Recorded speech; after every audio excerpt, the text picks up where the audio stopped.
What's up everyone? Welcome back to the next episode of Make Gears Great Again. This video is about how you can find out what skill level you truly are at any skill in the game. I will also explain how to notice whether or not you've improved or what you can do to actually do so. So let's get started. I'm going to introduce you to something called your subconscious. It's the part of your brain that regulates your body without you wanting to do any of it. It's the part that tells it to breathe, digest, and many more things. But what it also does is control your learning, as long as you're properly stimulated. By the way, I'll explain how all of this translates into Gears of War later in the video. By now, you might wonder, what the f does all this biological shit mean? Well, it's quite simple actually. I've learned that there are 4 stages of learning a skill, or being competent at it. The first stage is the unconscious incompetence. This is the true beginner stage of learning. What this means is that you don't understand how to do something or recognize what the problem is of you not being able to do it. Second, we have the conscious incompetence. At this stage, you still don't truly understand how to do the skill, but you recognize where your shortcomings are. So you are aware of the things holding your development back. Third, we have the conscious competence. This is when you reach the stage where you understand or know how to do the skill, but it requires a lot of concentration to apply it consistently. Basically, this is when you know what to do, but you're not good enough at it yet. And lastly, we have the unconscious competence as the final stage. At this stage, you've had enough practice with the skill that it's become second nature, and you no longer have to properly concentrate to do so.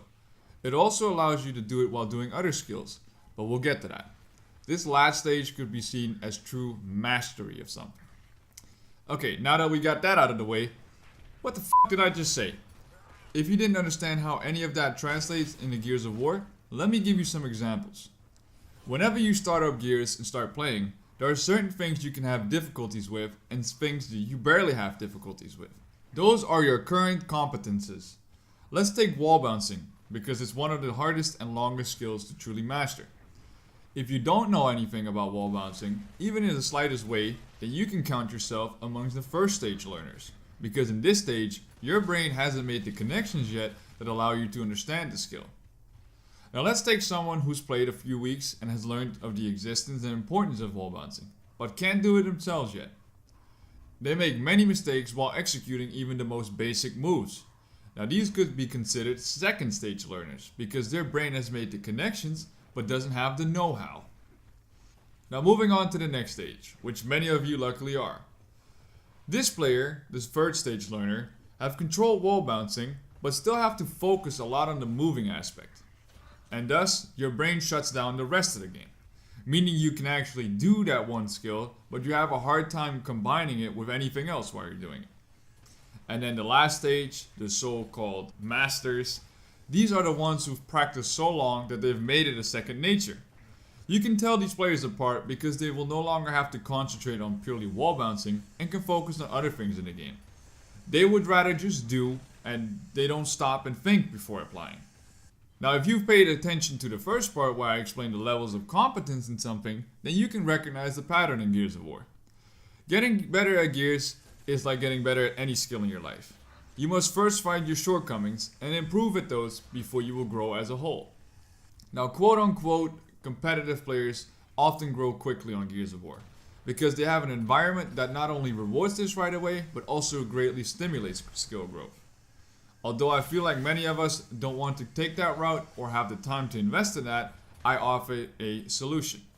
It's called self-awareness. Original I know, but before you judge it, hear me out. When I started playing the game at a high level of competitiveness, I didn't focus on what levels others set. I didn't focus on their limits, I focused on my own. I told myself a long time ago I'd become the best Gears of War player I could be. Not to get any rewards from it or whatever, just to have the most fun, because that's what it's about for me, having the most fun. And I can tell you today that without a doubt, that's happened.